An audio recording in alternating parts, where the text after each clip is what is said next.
أعوذ بالله من الشيطان الرجيم. بسم الله الرحمن الرحيم. الحمد لله رب العالمين. الحمد لله الذي هدانا لدينه القويم وما كنا لنهتدي لولا أن هدانا الله. أشهد أن لا إله إلا الله وحده لا شريك له وأشهد أن محمدا عبده ورسوله. اللهم صل وسلم وبارك على سيدنا ونبينا محمد وعلى آله وصحبه أجمعين. أما بعد. Assalamualaikum warahmatullahi wabarakatuh.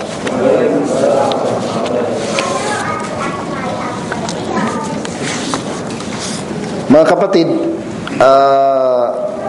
napakahalaga nung paksa natin na katulad din ng mga nakalipas na mga pinag-uusapan natin, mga kapatid, dahil ang pag-uusapan natin ngayon yung pinili ng Allah na pinakamabuti sa lahat ng tao na nilikha ng Diyos.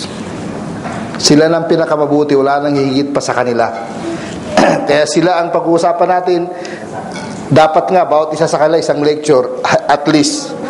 Pero dahil sa ang paksa natin ay, ibig sabihin, gusto natin pagsamahin silang lahat sa isang pagpapaliwanag. Kaya pipilitin natin na makuha natin yung pinakamahalagang kwento at pinakamahalagang bagay na mayroon sa kanila bilang mga tao na pinili ng Diyos. Dahil sa dinami-dami ng tao na pinili ng Diyos, ayon sa napag-aralan natin na mayroong 124,000 prophets, ay ang pinakamabuti sa kanilang lahat-lahat doon sa 124,000 prophets ay 5 tao lang. Doon sa pinakamabuting 5 tao na yon, sila yung pag-uusapan natin ngayon, na sila ang pinili ng Allah subhanahu wa ta'ala. Kaya dahil sa napakatinding karanasan nila, kaya tinawag sila sa banal na Quran na ulul azm. Ulul azm, ibig sabihin ang mga matatatag na kung saan sila ay pinanindigan nila ang kanilang layunin, ang kanilang misyon, ang kanilang tungkulin, na ni minsan ay hindi man lang silang kumbaga nawala doon sa kanilang misyon. Kumbaga ni konti, hindi sila nalihis. Tuloy ang kanilang. Siyempre, meron tayong mababasa sa mga kwento ng mga propeta na ibig sabihin, na ikwento na banal na Quran yung mga pangyari sa buhay nila, na maaaring masabi natin na medyo may konting pagpapatunay na sila'y tao. Pero itong 5 na ito, na pinili ng Allah subhanahu wa ta'ala, sila lang pinakamabuting tao at wala nang hihigit pa sa kanila.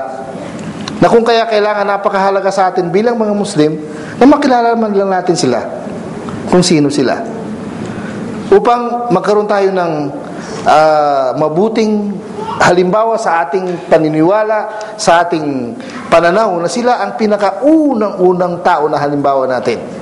Itong 5 propeta na ito na pinili ng Allah subhanahu wa ta'ala.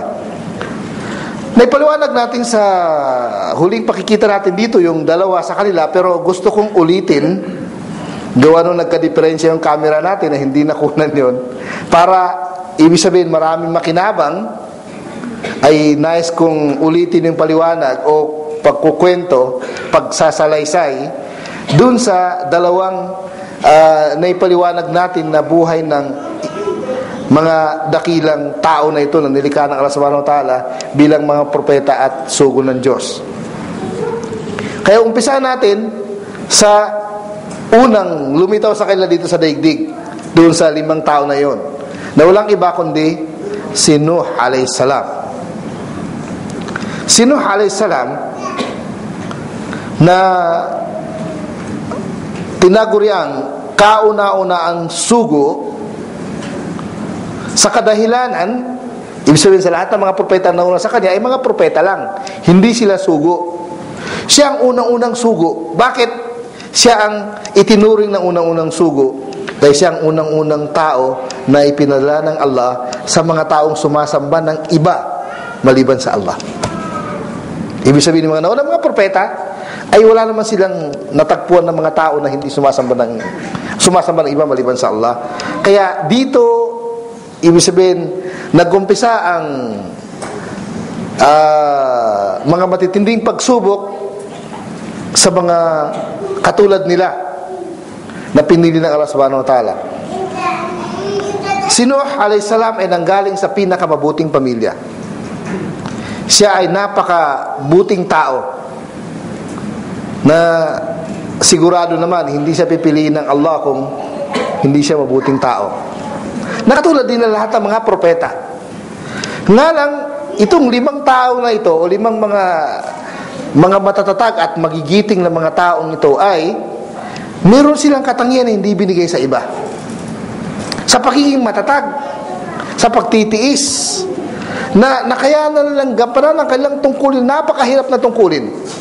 Tayo nga, bilang ordinaryong tao, kahit yung loob ng pamamahay natin ay hindi natin naibibigay lahat. Ang dapat natin ibigay patungkol sa tungkulin natin bilang Muslim, di ba? Minsan pa nga, narinig ko sa mga paliwanag ng mga nagpapaliwanag, nagdadawa, sabi nila, bakit hindi mo malang magawa na pag pupunta ka sa masjid, igisingin mo ng pamilya mo na, oy, magsala na kayo, nagadana ng Fajr. Sabihin, isa-isayin mo sila, bago ka pumunta sa masjid, asawa mo, anak mo lahat, kapatid mo, bago ka pumunta sa masjid, kasi tungkulin yun pananagutan yun sa kabila. Kaya isipin, doon sa simpleng bagay na yun, marami hindi nakakaintindi. Ano pa kaya sa nagawa ng mga dakilang tao na ito, na ibig sabihin talagang napakatindi. Kaya ano ang sitwasyon bago ipinadala ng Allah subhanahu wa ta'ala si Nuh alayhis salam? Ang sitwasyon, mga kapatid, ay pagkatapos ni Idris, ayon sa kwento kay Idris, si Idris ay namatay sa ika-4 na kalangitan, hindi dito sa lupa. Pagka matay ni Idris alayhis salam, ay doon na nagumpisa umpisa nung nagiging malaking problema. Dahil wala siyang naiwanan na propeta. Nakatulad din na nangyari sa marami mga propeta, pagkamatay nila, ay hindi kaagad may propeta na kasunod na naiwanan. Nakatulad halimbawa, nung pagkamatay nung 2 magkapatid na propeta at sugo, si Nuh at saka si Harun, na meron na kaagad na kasama na nila yung naging propeta nila sumunod sa kanila. Kaya sabihin ng mga ganong sitwasyon, hindi sa lahat ng pagkakataon. Kaya nung namatay si Idris, ay naiwanan niya hindi mga propeta, pero mga mabubuting tao na sila ang nakakuha nung kabuuan nung katuruan ng Islam na dala-dala ni Idris, yung 5 tao. Itong 5 tao na ito, sila mga mabuting tao na sila ang sinusunod ng mga tao. Kaya lang nakakita ng butas, nagkaroon ng puwang na pasukin si Iblis, si Shaitan, para sirain ng mga tao. Sa matagal ng panahon, mahigit 1,000 taon, na hindi siya nakagawa ng malaking pagliligaw ng sangkatauhan, dito pa lang nag-umpisa. Kumbaga meron siya nagawang paglihis, kasalanan, pero yung matinding pagkaligaw na nawala na sa tamang turo, nawala na sa Islam, hindi niya nagawa. Hindi niya nagawa nung mga naunang panahon sa loob ng halos o mahigit 1,000 taon. Kaya ang nangyari, nung namatay na itong 5 tao, ng pangalan ay si Hud, si Suwa, si Aguth, si Ya'uq, si Nasr, nabanggit sa surat Nuh. Itong 5 tao na ito, na mga mabuting tao na tagasunod ni Idris, ay unti-unti na sila nangamatay. Nung namatay na yung mga tagaturo na ito, dumating si Iblis nang nagpakita ng magandang layunin. Sabi niya, para maalala niyo yung turo ng mga taong sinusunod ninyo, yung mga halimbawa ninyo bilang mabuting tao, gumawa kayo ng estatwa. Na hindi lang, ayon sa ibang kwento, ay doon lang sa kung saan sila nakaupo o nakatayo sa pagpapaliwanag ng Islam. Hindi lang doon, ayon sa ibang nagsalaysay, kundi lumawak na rin ang pagsagawa ng estatwa, pati sa kanilang mga bahay. Kaya nakarating na rin. Kaya dumami na. Ay, nung sumunod na generation, medyo nababago na ang sitwasyon. medyo nababago ng sitwasyon.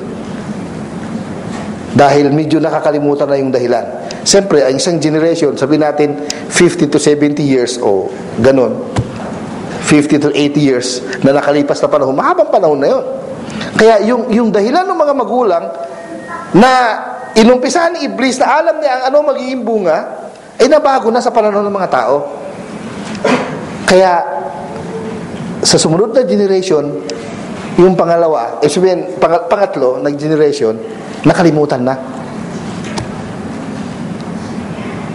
Nakalimutan na yung inumpisa ni Iblis na magandang layunin, kasi yun naman talagang gusto niya, na gusto niyang iligaw ang mga tao.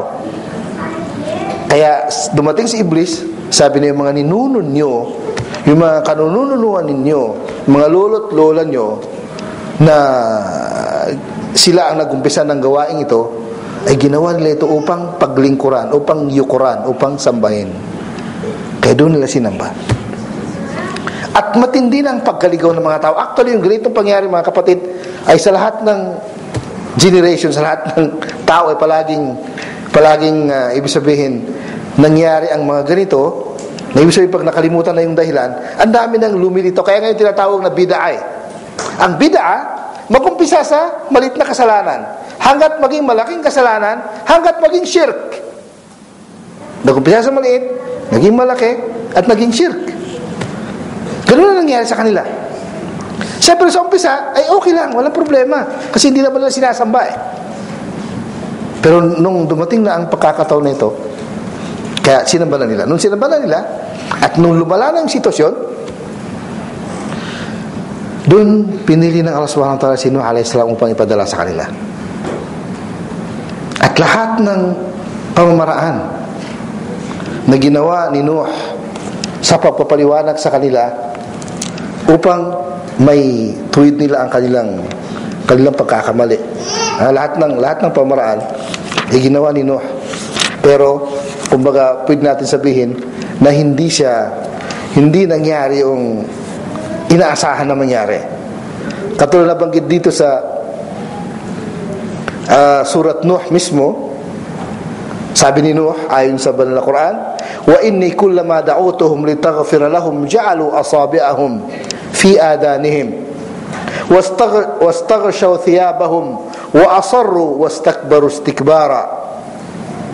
Katunayan, sabi ni Nuh, sa tuwing hikayatin ko sila, sabihin sa Islam, upang patawarin mo sila, patawarin sila ng Allah, ja'alu asabi'ahum fi adanihim, tinatakpan nila sa pamagitan ng kanilang mga daliri ang kanilang mga tainga, wastaghshaw thiyabahum, at hindi lang tinatakpan nila kanilang mga tainga, tinatakpan pa lang kanilang mga muka sa pamagitan ng kanilang mga damit, wa asarru, at sila ay nagmatigas, wastakbaru istikbara, at sila ay nagmataas,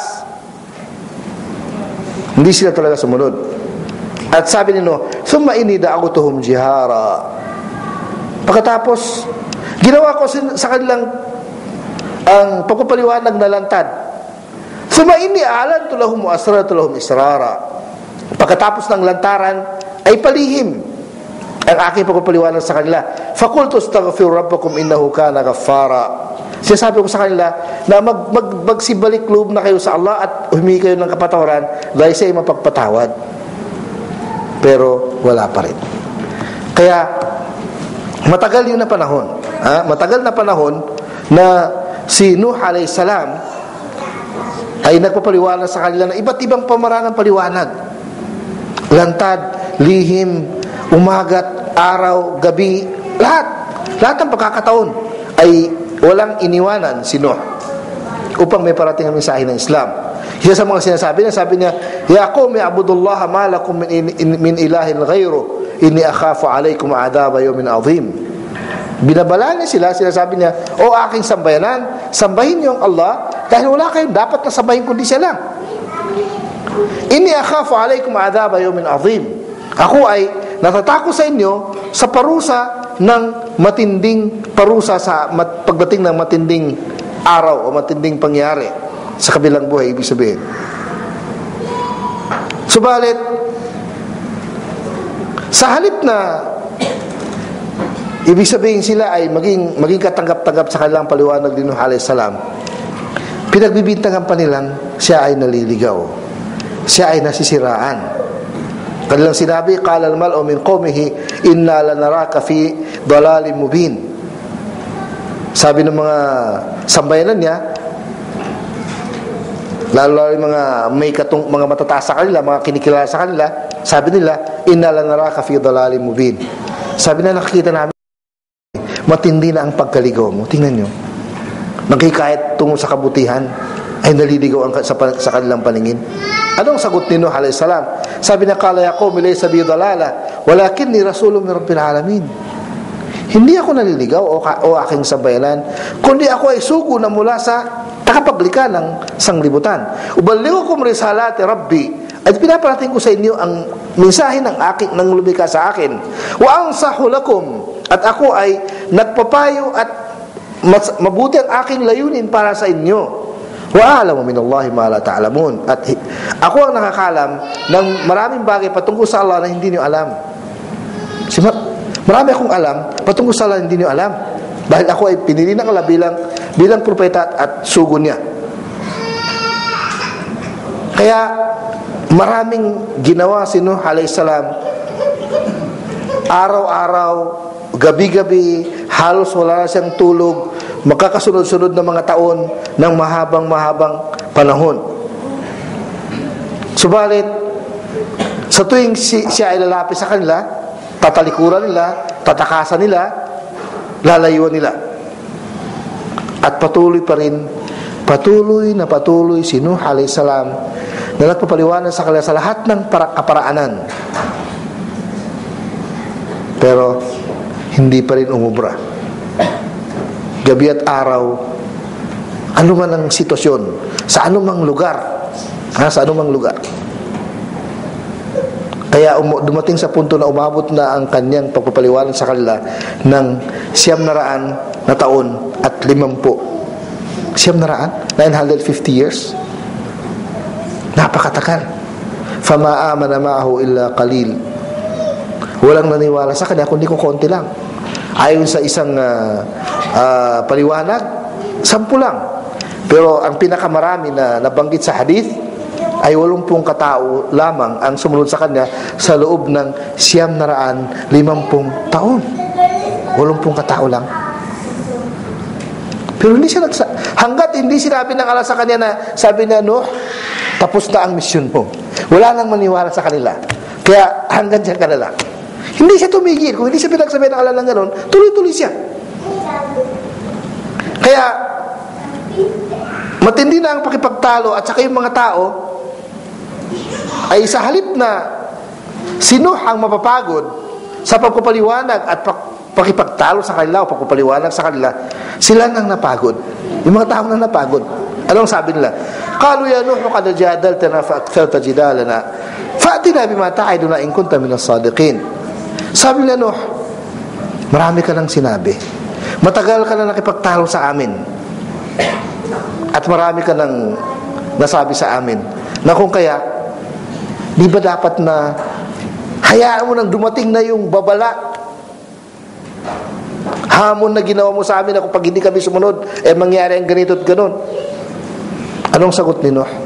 Di na sinabi, sige, abangan nyo, nandyan na. Di na sinabi. Kasi talagang ang pagtitiwala sa Allah lang.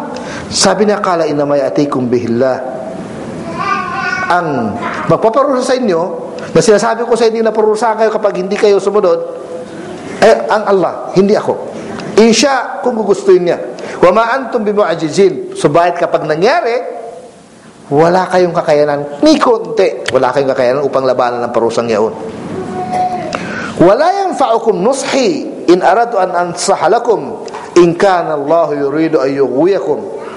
At walang mangyari, walang kapakinabangan na makukuha nyo sa aking pagpapayo sa inyo, kahit ano pa ang ginawa ko sa inyo, kung sakaling ang Allah ay hindi na niya ginusto na magabayan kayo. Huwa rabbukum wa ilayhi turja'un. Siya ang inyong Rab, lumikha sa inyo, at sa kanya kayo babalik. Hanggat sa nung Sinabi na ng Allah kay Nuh, nasabi niya, Nuh, hanggang dito na lang, wala nang maniwala sa kanila. Sinabi ng Allah, ya Nuh, innahu la yu'mina min qawmika illa man qad aman, fala tabtais bima kanu yasna'un.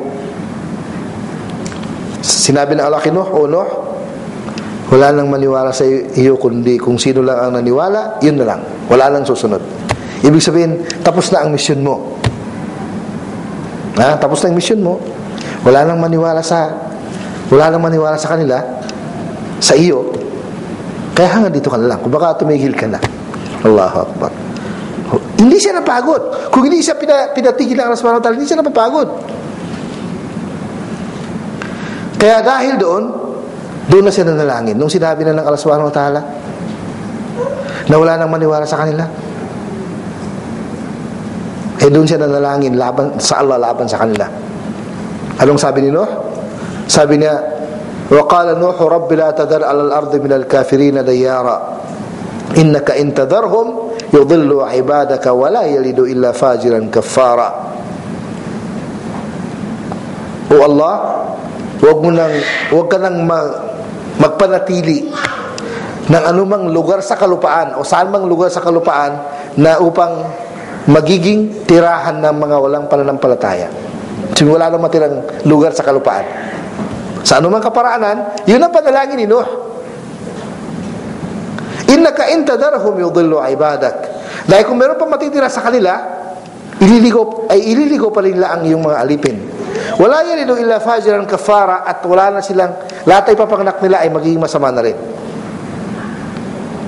Kaya dahil doon, nung umabot na ng mahigit 9 na taon, ay wala nang sumunod sa kanila.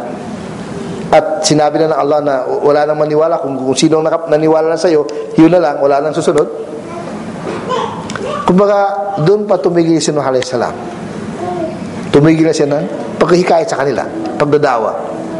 Kaya inutusan na siya ng Allah subhanahu wa ta'ala. Sabi ng Allah, wala tukhatibni fil ladina zalamu innahum mughraqun. Huwag ka nang makiusap ng anumang pakikiusap na baka maawa ka pa sa kanila dahil lahat sila ay malulunod. Huwag ka nang makiusap. Siyempre, alam ng Allah na ang mga propeta kasi, mga kapatid, napakalambot ng kanilang mga puso na naawa sila sa mga tao eh. Kaya inunahan ng Allah si Nuh alayhi salam, sabi niya, huwag ka nang makiusap. Kung ano mangyari, hayaan mo na lang. Huwag ka nang makiusap. Na baka makiusap ko pa na pagbigyan ko pa sila dahil hindi na. Kumbaga talagang matindi na rin ang galit ng Allah sa kanila. Kaya sabi ng Allah sa kanya, wasna'il fulka bi'ayunina.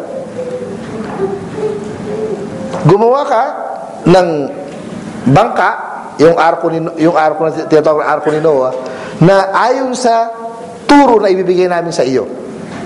Siyempre, for the first time na magkaroon ng ganung bangka, kaya tinuruan siya ng Allah subhanahu wa ta'ala sa pamagitan ng wahy kung paano gumawa ng bangka. Kaya unang-unang ginawa niya, nagtanim siya ng mga puno. Matagal. Taunan, wala siyang ginawa kundi pagtatanim ng mga puno. Sabi nung kanyang mga taga-sunod, pagkatapos ng maging propagator, naghikayat, daya, propagator ng Islam, ngayon ay magsasaka ka na. Sabihin, taga-tanim ka na ng mga puno. Nung siya nag-umpisa ng gumawa ng kanyang arko, sabi pagkatapos maging propagator, ngayon ay nagiging karpintero ka na lang. Ano naman pinagsasabi nila? Sabi nila, paano ka gagawa ng bangka sa gitna ng diserto, malayong-malayo sa karagatan? Anong sabi nino? Sabi na, intaskharu minna. Kung kayo ay kinukutya ninyo kami, fa inna naskharu minkum kama taskharun. Ay darating ang araw, kami naman ang ibig sabihin, kami naman ang kukutya sa inyo. Ibig sabihin, kami naman ang ngayon ay panahon niyo para maliiting kami, panahon niyo para hamakin kami. Darating ang araw, kami na naman.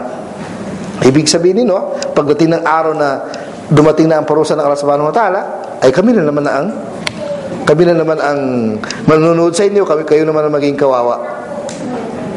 Kaya Tuloy-tuloy na ang pagsagawa ni Nuh alayhis salam ng kanyang bangka hanggat dumating na ang panahon na ibig sabihin yung ipinangako ng Allah na araw na sinabi ng Allah sa kanya, na sabi niya ang unang-unang lilitaw na tubig ay manggagaling sa paggawa ng tinapay. Tingnan niyo kung kapag palagi pinapakita kasi ng Allah subhanahu wa ta'ala ang kanyang kapangyarihan. Diserto na nga, mainit pa. Tapos doon pa kung saan nagagaling ang apoy, doon pa lilitaw ang tubig. Allah. Kaya sinabi ng Allah kay Nuh alayhis salam nung dumating na yung panahon na yun na inutusan siya ng Allah subhanahu wa ta'ala na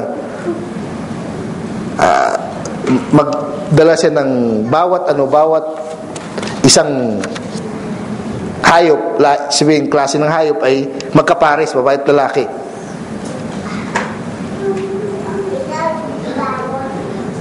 Kaya nung dumating na yung pangyari na yun na inutusan ng Allah subhanahu wa ta'ala si Nuh alayhis salam, unti-unti nang nakita na niya yung nanawagan na siya.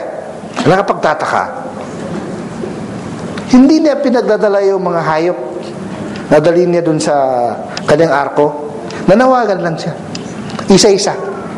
Mga pangalan ng hayop, isa-isa din tinatawag. Isa-isa na rin dumarating. Dumarating na pumapasok dun sa kanyang arko. Kaya yung arko na yun, ayon sa kwento, ay ilang palapag sa pinakailalim nandun ng mga hayop. Kaya tuloy-tuloy na yung hanggat sa nung nakasakay ng lahat ng dapat sumakay, bawat isang klase ng hayop ay magkapares. Lahat, mula sa pinakamalaking hayop hanggang sa pinakamaliit. Kasi wala nga matitira eh. Sabihin lahat ay malulun ng tubig, kaya kailangan merong matitirang buhay para mag-umpisa ng panibagong buhay.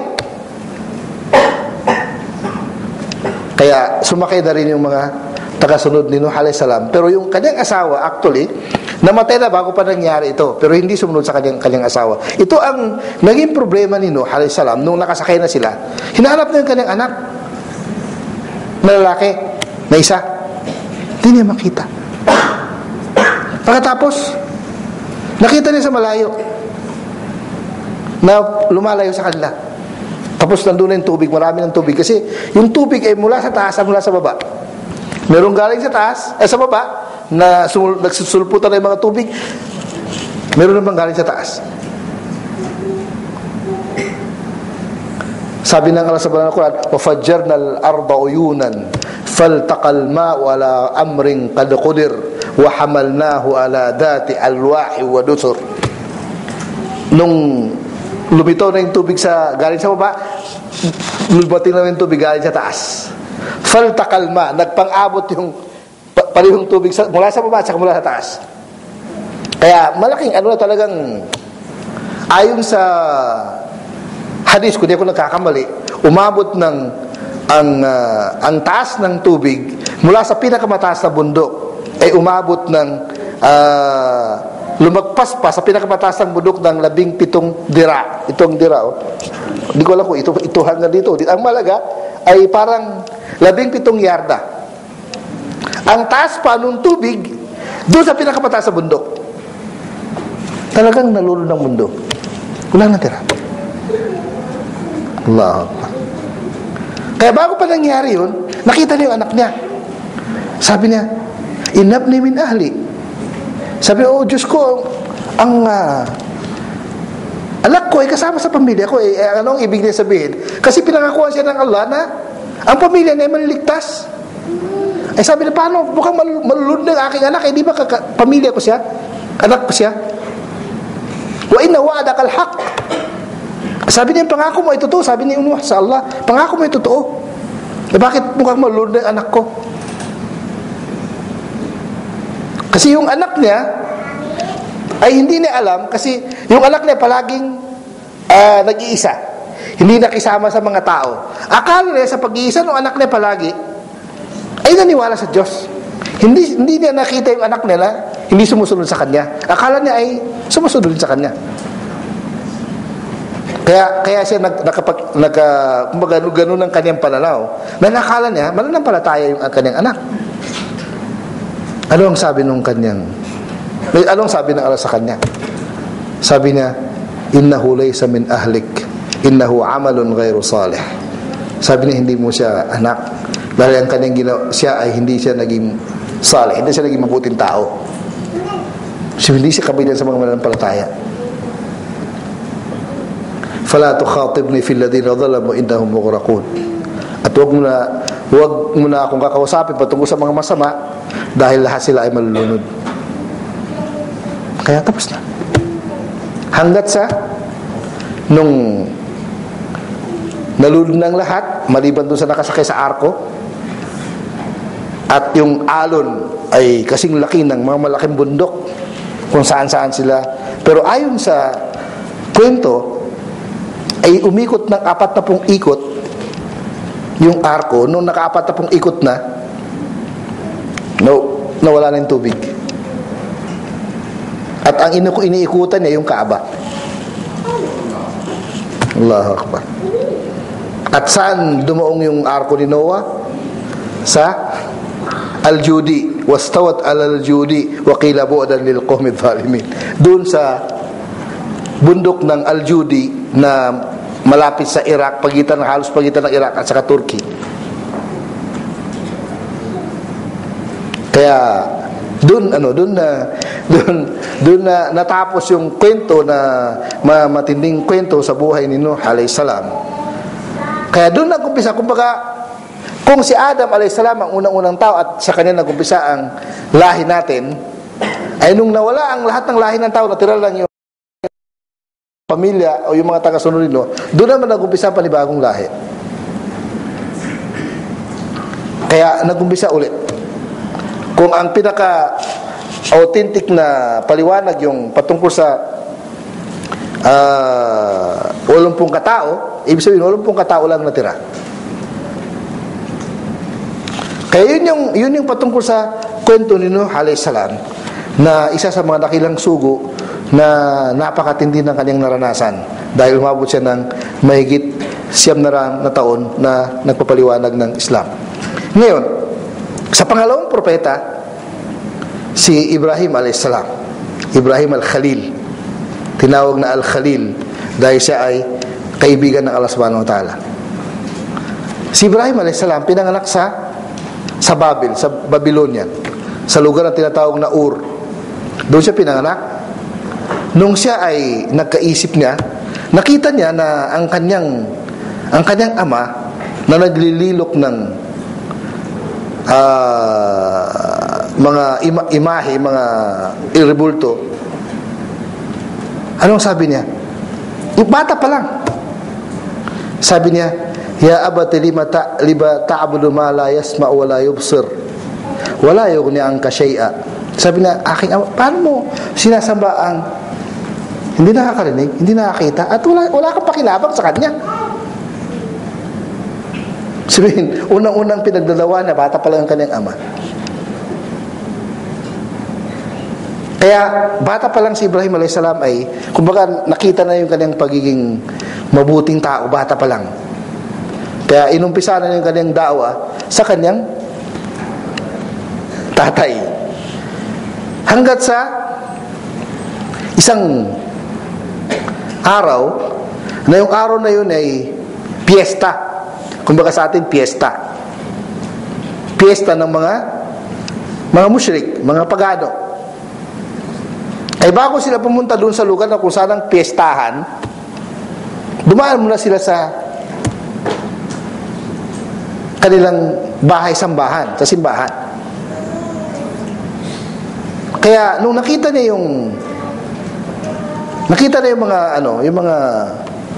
mga ribulto, kaya pinagbantaan niya. Sabi niya, pag nakaalis sila, gagawa ako ng isang hakbang na kumbaga hindi nila magugustuhan. Kaya, katulad ng sinabi ko mga kapatid, nabanggitin sa Surah Al-Anbiya, sinabi ng Allah, وَلَقَدْ آتَيْنَا إِبْرَاهِيمَ رُشْدَهُ مِنْ قَبْلُ وَكُنَّا بِهِ عَالِمِينَ. Sabi, alam na ng Allah subhanahu wa ta'ala na sa umpisa pa lang ay matalino na yung bata. At yun nga, inumpisa na ng kanyang pagpapaliwanag sa kanyang ama. Ano ang sagot ng kanyang ama? Sabi niya sa kanyang ama, sabi niya, aragibun anta, sabi nung kanyang ama, aragibun anta an alihati ya Ibrahim. Sabi niya, bakit ayaw ba sa aking mga sinasamba? Dahil sa sinabihan ng kanyang ama, sabi niya, o aking ama, sabi niya, ya abati inni qad ja'ani min al-ilmi ma lam ya'tika fattabi'ani ahdika siratan sawiya. Sabi ng aking ama, dahil dumating sa akin, sabi niya, ang kaalaman na hindi mo alam, kaya ginagabayan kita sa matuwid na landas. Kaya ano ang nangyari nung nandun na sila sa simbahan, ay pinagbantaan niya yung kanilang sinasamba. At nung paalis na sila, paalis na yung mga tao dahil sa papunta na siya doon sa piyesta.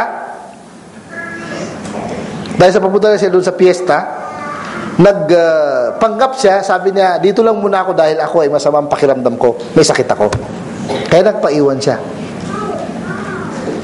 Nung siya nagpaiwan, doon niya sisira ang mga ribulto maliban sa malaki. Doon sa pinakamalaki doon sa ribulto, hindi niya hinayaan niya na hindi niya sinira.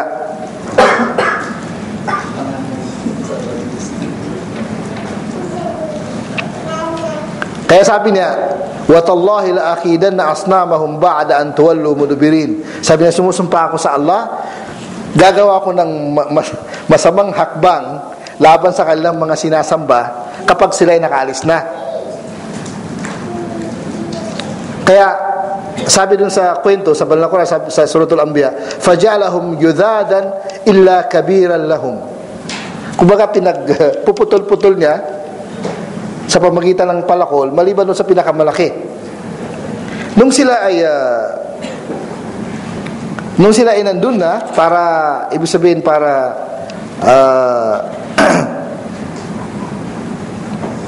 bumalik na sila, nakita nila yung mga ribulto na nangasira na. Anong sabi nila? Sabi nila, man fa'ala hada bi alihatina, Sino ang gumawa nito sa aming Diyos, mga Diyos? Ibig sabihin na aliha, mga Diyos. May nagsabi, sabi na, sami'na fatan yuqalu lahu Ibrahim. Meron kaming narinig na nagbabanta na isang kabataan na ang kanyang pangalan si Ibrahim. Sabi nung napag-usapan na yung gano'n, ay sabi nila, kung gayon, ay dalhin niyo rito. Dalhin niyo siya dito para matanong natin kung siya nga talagang gumawa. At sabi nila, anta fa'alta hada bi alihatina ya Ibrahim? Sabi nila, ikaw ba may kagagawa nitong sa mga Diyos-Diyosan namin? Sabi niya, bal fa'alahu kabiruhum hada fas'aluhum in kanu yantiqun. Sabi niya, siguro ang gumawa yung malaki. Tanungin niyo kung sila nakapagsalita. Sabi ko, kung sila magsalita, tanungin niyo. Kaya doon kumbaga doon sila na-shock eh. Siyempre, paano nila matanong eh? Hindi naman nakapagsalita. Sabi niya, fas'aluhum in kanu yantiqun. Tanungin niyo sila kung sila ay nakapagsalita. Paano nila matanong? Hindi naman nakapagsalita. Kaya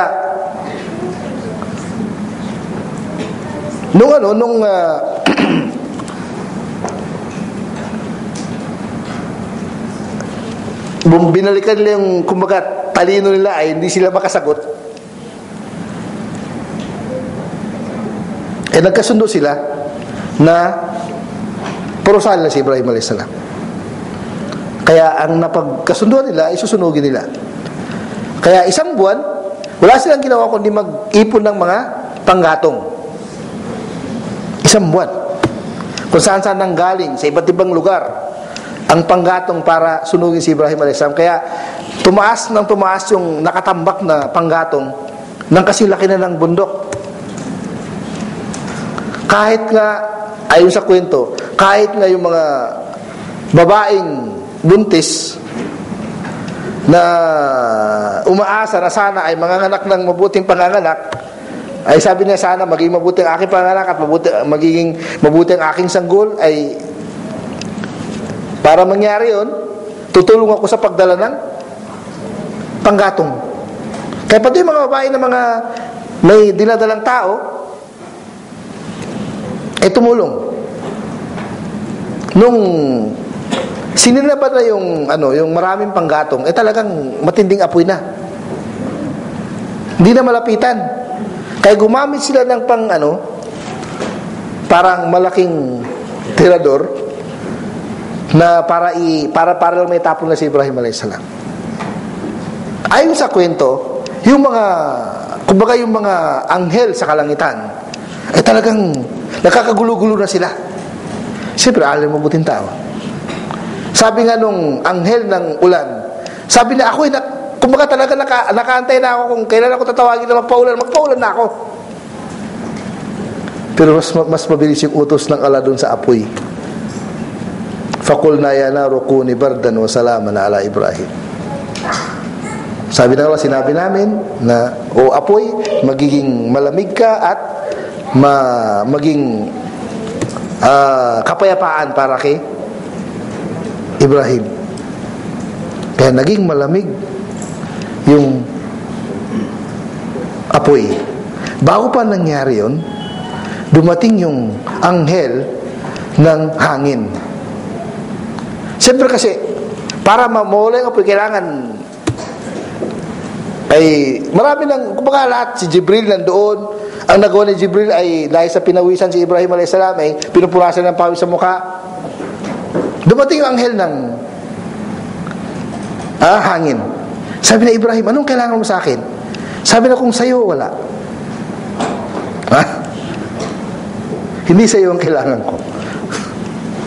Kaya doon siya nanalangin, yung magandang panalangin ni Ibrahim a.s. Sabi niya na, Allah, sabi niya, ito ang kanyang panalangin, Allahumma innaka fis sama'i wahidun wa ana fil ardi wahidun a'buduk. Sabi niyo, Allah, ikaw ay nag-iisa sa kalangitan at ako naman ay nag-iisa sa kalupaan na sumasamba sa iyo. Kasi katotohanan, siya lang ang Muslim sa panahon na yaon. Siya lang mag-isa. Siyempre, bago pa niya pangasawa si Sarah. Kasi siya lang mag-isa. Yun lang ang kanyang panalangin. Kumbaga, simple. O Allah, ikaw ang nag-iisa sa kalangitan, sa kataas-taasan, ako naman nasa lupa, ako lang nag-iisang sumasamba sa iyo. Para bang bahala ka na sa akin. Simple lang. Yun lang ang kanyang panalangin. Kaya, yun nga, ang sagot ng Allah, faqulna ya naru kuni bardan wa salaman ala Ibrahim. Kaya natili siya doon sa apoy na yun, sa pagsalaysay. Sabi ng iba 40 days, yung iba sabi na 50 days. Na wala siyang ginawa kundi magdarasal doon sa loob ng apoy. Nagulat yung mga tao. Nakita nila na yung apoy talagang matindi yung apoy, pero nakita si Ibrahim na naaninag nila na nagdarasal sa loob, nagsusujud, naguyuko.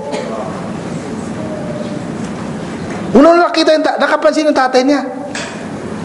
Kaya doon siya nakapagsalita ng salitang napakaganda, pero hindi pa rin siya sumunod. Anong sabi niya? Sabi niya, ni'amar rabbu kaya Ibrahim. Sabi niya, napakabuti pala ng Diyos mo, Ibrahim. Hindi pa rin natinag hindi pa rin sumunod. Tapos yung nanay na sabi niya, anak, hilingin mo sa Allah, hindi ako masusunog para lang makalapit ako sa iyo. Kaya nanalangin si Ibrahim a.s. hindi siya masunog. Kaya nakalapit yung nanay niya at tayakap na si Ibrahim a.s. Allah. Hanggat sa nung tapos na yung apoy, umalis si Ibrahim a.s. Sabi nung hari si Namrud nung panahon na yun. Sabi niya, nabalitaan namin na nangyari sa'yo. Napakatindi mo pala. Sabi niya, bakit? Sino ba ang Diyos mo? Hindi mo ba alam na ako ang Diyos dito? Astaghfirullah. Ano ang sagot ni Ibrahim alayhis salam? Sabi niya, Rabbi alladhi yuhyi wa yumit. Sabi na, ang Diyos ko, yung nagbibigay ng buhay at nagsasanghin ng kamatayan. Anong sagot ni Namrud? Sabi na, ana uhi wa umit. Ako yung nagbibigay ng buhay at nagsasanghin ng kamatayan. Kumuha siya ng 2 tao na galing sa kulungan. Sabi na, ito pinatawad ko na kaya buhay na. Hindi na siya mamamatay. Ito sabi na, parusahan ko, papatayin ko. Tingnan mo. Meron akong binigyan ng buhay, meron akong pinatay. Di pareho lang kami. Anong sabi ni Ibrahim alayhis salam? Sabi niya, Rabbi alladhi ya'ti bis-syamsi min al-mashriqi fa'ti biha min al-maghrib. Sabi niya, ang aking Diyos, siya ang nagpapasikat ng araw sa silangan. Kung ikaw ay Diyos, pasikatin mo nga sa kanluran. Sige nga. Pinapasikat ng Diyos ko ang araw sa silangan. Ikaw naman kung Diyos ka, pasikatin mo sa kanluran. Fabuhit alladhi kafar. Hindi na siya nakapagsalita. Wala siya masabi. Kaya dahil sa alam ni Ibrahim alayhis salam na hindi niya makayanan yung sitwasyon, at hanggat sa kumbaga siya ay naging propeta na, napili na Allah bilang propeta at nakapag-asawa na rin siya kay Sarah at siyempre bago na pangasawa si Sarah, nag-Muslim. Pagkatapos nun siya naghikayat, isang tao lang naniwala sa kanya. Fa'amana lahu Lut. Si Lut lang naniwala sa kanya. Faqala inni muhajirun ila rabbi. Nung sumunod si Lut, naniwala, sabi niya ako ay mag-migrate na patungo sa aking Rabb. Kaya umalis siya sa gawing Iraq papunta sa Syria o Palestine.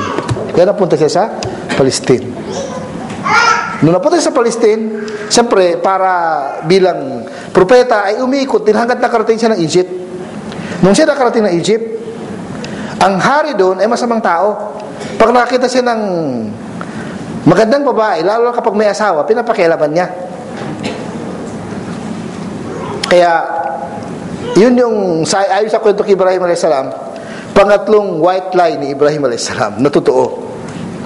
Kasi nungalingan na totoo. Una-unang nangyari nung sinabi niya na, sabi niya, ako ay may sakit. Ha? Nung sinabi niya, ako ay may sakit. Nung dun sa at nung dun sa loob ng simbahan. At isa ito sa pangyari na nung siya ay nandun na, sabi niya sa kanyang asawa, huwag mo kong i-booking. Sinabi ko sa kanila na magkapatid tayo dahil ang ibig kong sabihin, tayo lang ang mananampalataya dito sa lugar na ito, wala nang iba, kaya tayo lang magkapatid dito sa pananampalataya. Sabi niya, huwag mong sabihin na tayo mag-asawa, pero ganun pa man, nalaman pa rin nung hari na sila mag-asawa. Kaya tuwing lalapit na siya nung hari, naninigas ang kanyang kamay o ang kanyang katawan. Bakit hindi niya mahawakan? 3 beses.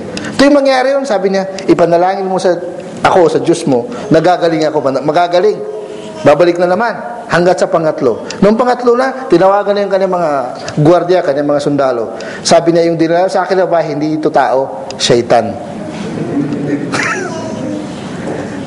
Pero dahil sa nakita niyang maganda na subintindi nung pananalig at pananampalataya ni Sarah, binigyan niya ng babae, na magandang babae na magiging katulong ni Sarah. Ayon sa ibang kwento, napatunayan ng ibang mga scholar ng Islam, ay ito ay anak niya.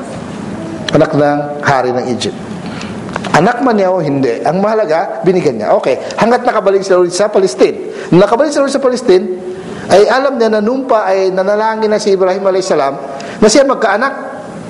Hindi naman nagkakaanak. Ay nakalipas na ng 20 taon na sila ay naninirahan sa Palestine o dun sa gawing Palestine Syria. Kaya sabi niya, siguro, dahil sa baka hindi na ako magkakaanak, sabi niya, ay ibibigay ko na lang sa iyo ang aking alipin upang maging asawa mo. Kaya nung naging asawa na ni Ibrahim a.s. si Hajar, yun na yung binigay sa kanya galing sa Egypt, kagad nabuntis Ismail. Kaya doon nangyari yung pagsiselos. Siyempre kasi nakapokus sa si Ibrahim ng konti doon, saka may anak. Kaya sabi ni Sarah, siyempre natatakot siya. Tingnan niyo yung mananampalataya na nakakaintinding babae. Sabi niya, para hindi ako makagawa ng mali, ilayo mo lang siya sa akin. Para hindi ako magkamali, ilayo mo lang siya sa akin. Kaya para hindi maging tuloy-tuloy yung kanyang pagsiselos. Nanalangin siya sa Allah subhanahu wa ta'ala, kung saan niya dalhin si Hajar, ay inutos na Allah sa kanya, ay dadalhin sa Makkah. Biwadin ghairi di zara' inda baytikal muharram, sa isang lambak, isang lugar sa diserto na walang anumang tumutubo. Doon na dinala si Hajar. Nung nakailang araw sila doon, gusto na nilang bumalik. Araw o linggo, gusto nilang bumalik. Nung siya paalis na, siyempre dala-dala kirbatain. Yung kirba ay yung balat ng tupa na doon nilagay yung tamar at saka tubig. Yung isa ay tubig, isa ay tamar. So yun lang ang baon. Wala sila ibang baon. Yun lang. Nung paalis na siya, sabi ni Hajar, kumbaga mashallah, itong mga taong ito, si Sarah, si Lut, si Hajar, siyempre si Ibrahim a.s. Talagang makikita mo yung isang halimbawa ng mga mananampalataya na para bagang sila na pinakabuting tao sa balat ng lupa. Ibang, tingnan mo si Sarah, ang naging dahilan ng pag-alis kay Hajar, ayaw niya magkaroon siya ng pagsiselos, magkakasala siya. Kaya sabi na, ayaw ko magkasala, kaya ilayo mo na lang. Tapos nung paalis na siya, sabi niya, atatruku na hahuna, iwanan mo kami rito. Sabi ni Ibrahim a.s. Hindi siya sumagot, hindi siya lumingon, kasi paalis na, katalikod na eh. Pangalawa, sabi niya, atatruku na hahuna, iwanan mo kami rito. Hindi pa rin siya sumagot.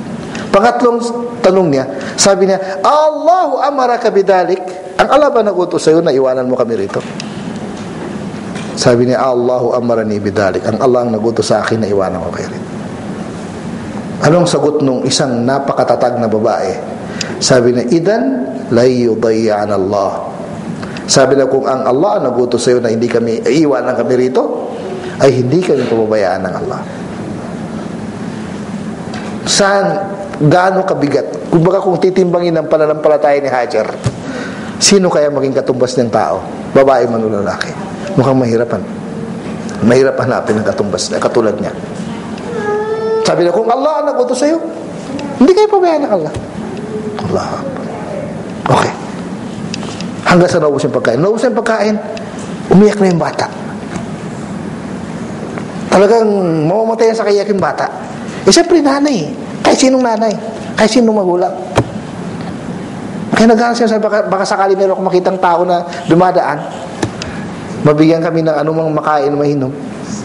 Diserto, walang pagkain, walang tubig. Bakit siya sa Safa? Wala siyang makita. Pumunta siya sa Marwa, wala siyang makita. Pabalik-balik hanggat sa naalala ng anak niya. Ay, sabi niya, anak ko pala. Pagkalingon na sa anak na, ayon sa isang riway, isang narration, isang pagsalaysay. Pagkalingon na, nakita siya ng isang lalaki. Malaking lalaki. Yung pala si Jibril a.s. Nandun sa tabi ng kanyang anak. Bumalik siya.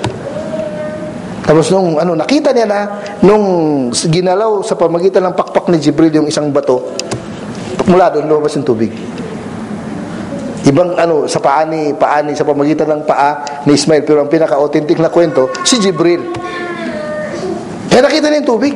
Kung baka malayo pa lang siya, nakita na yung pangyari, tapos nakita yung tubig, kaya hinawakan yung tubig, sabi na zam, ibig sabihin huwag kang kumalat. Kinausap yung tubig, sabi na zam, sabihin huwag kumalat, kaya hindi kumalat yung tubig. Kaya nga sabi nga ng Propeta sallallahu alaihi wasallam, sabi niya,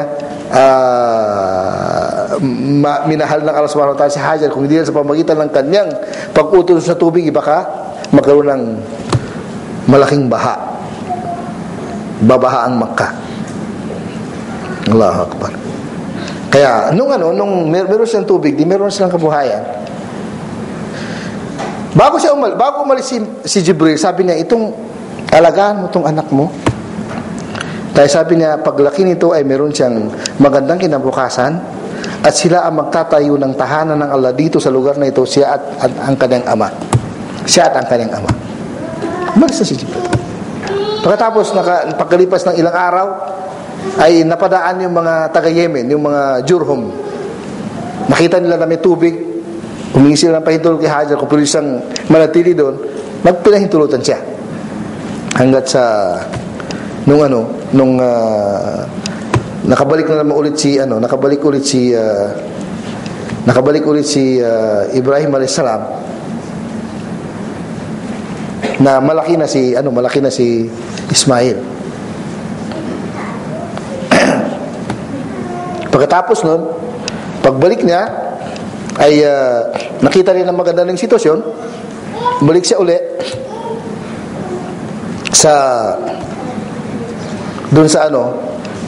pabalik-balik siya. Siyempre, dalawang asawa niya, pabalik-balik siya.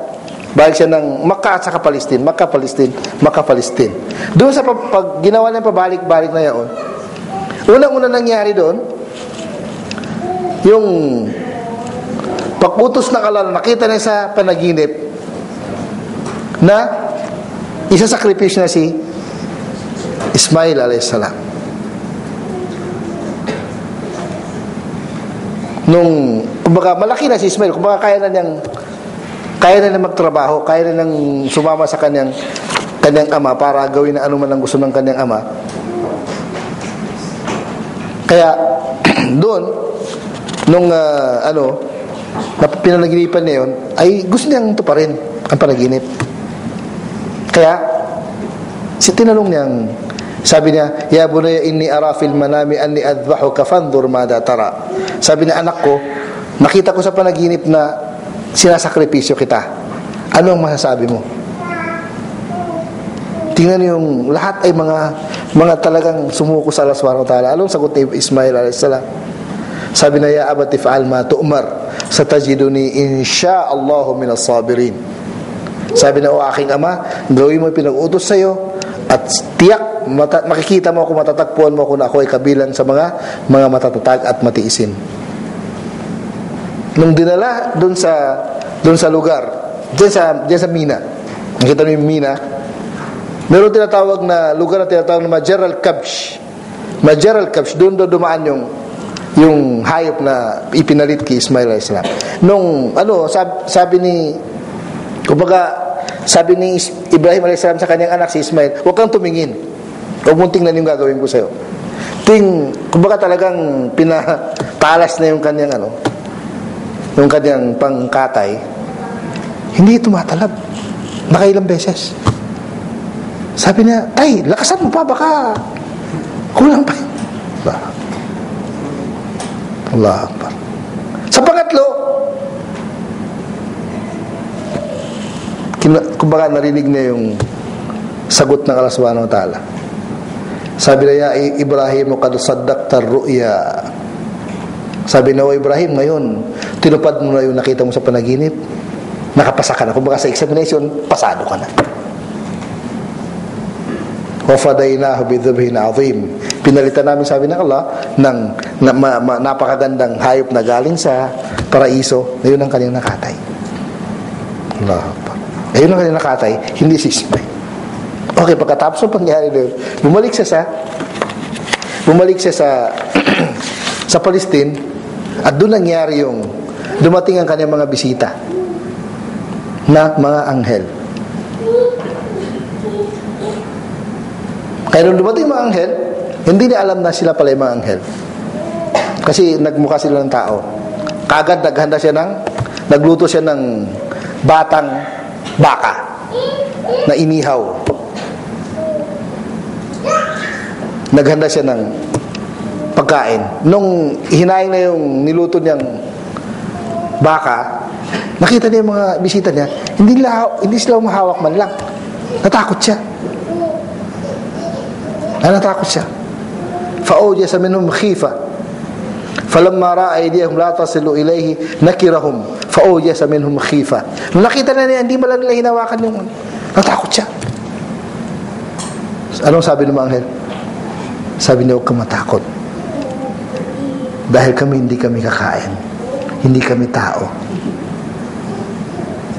Kami ay pinadala ng Allah upang parusahan. Siyempre, noong panahon na yun, ay propeta na rin si Lut. Yung mga tanong ko saan daw pinadala si Lut? Sa Sodom at Gomora. Ay doon sila ipapadala yung mga anghel.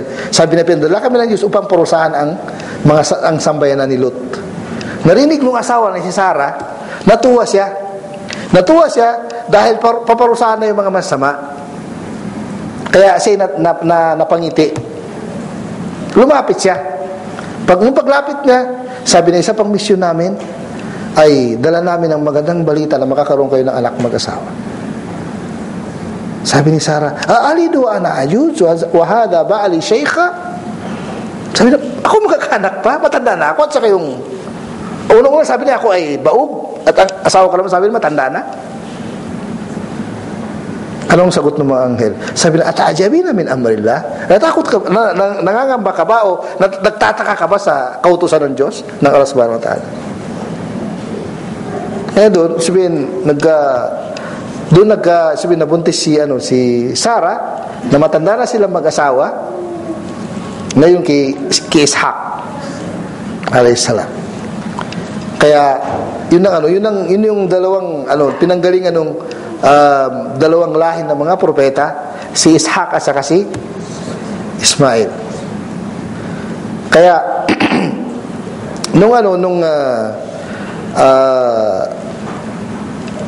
sumunod na pagbalik niya sa Makkah, inutusan na siya ng Allah subhanahu wa ta'ala na manawagan para sa Hajj.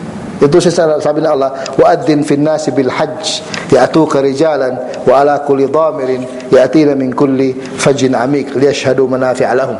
Inutusan siya ng Allah subhanahu wa ta'ala na manawagan para sa mga tao, para tumungo sa Makkah para mag-Hajj. Ang sagot ni Ibrahim, sabi niya, oh Allah, paano mangyari yun na ako ay sabihin, paano nila marinig ang sasabihin ko? Anong sagot na Allah sa kanya? Sabi na, ikaw ang gagawin mo yung utos na pananawagan at kami na mapaparating nung mensahe. Ayon sa pagsalaysay sa ilang hadith, pati yung mga sanggol sa sinapupunan ng kanilang mga ina ay nakarinig ng panawagan. Allah. Kaya doon ay pinagutos yung Hajj. Kaya doon nangyari, ibig sabihin yung itong Hajj na ginagawa natin, ayon sa pagsalaysay, doon nag-umpisa.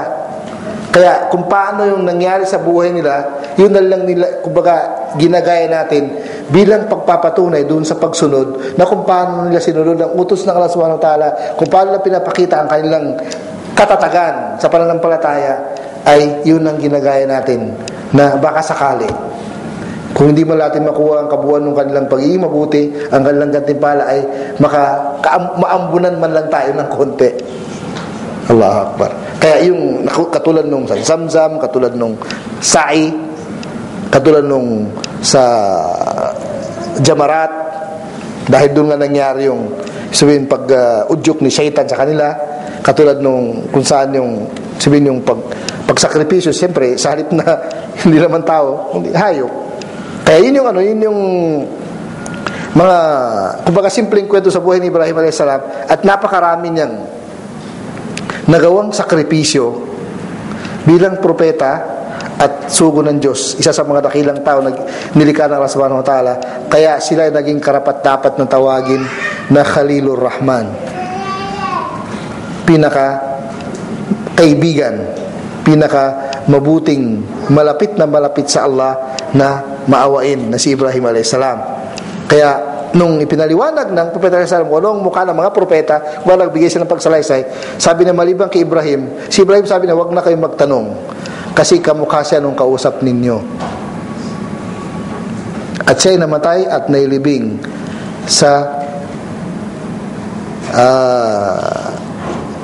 Khalil sa Palestine. Di ba mayroong lugar na Meron lugar doon na Khalil sa Palestine. Doon din siya, kaya siya tinawag na yung lugar na Khalil ay doon nalibing si Ibrahim a.s. Yun yung kwento kay Ibrahim a.s. Ngayon ay mas isasummarize natin ng konti yung kasunod na 3 propeta pang natitira, si Musa a.s. Si Musa a.s. alam natin na galing sa lahi ni Ishaq. Alam natin pag-migrate ni Yaqub mula sa Palestine kasama yung kanyang mga anak nung nandun na si Yusuf a.s. sa Egypt.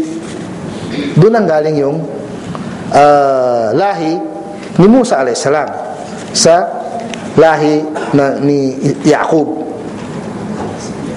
Kaya ang nangyari, yung hari noon si Firaun, yun ang tawag sa lahat ng naging hari sa Egypt ay Firaun. Noong panahon na yun, ay nahati ang mga tao sa 3. Unang klase ng mga tao, yung Faraina, yung sabihin yung mga namumuno. Pangatlong klase ng mga tao, yung mga Al-Masriyun, yung mga Egyptian. Pangalawa yung Masriyun, pangatlo yung mga Banu Israel. Ang ginawa nila, ito mga Banu Israel, itong ginawa nila mga alipin.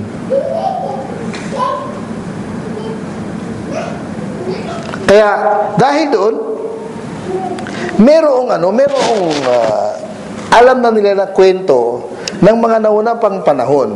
Kumbaga parang sabihin natin na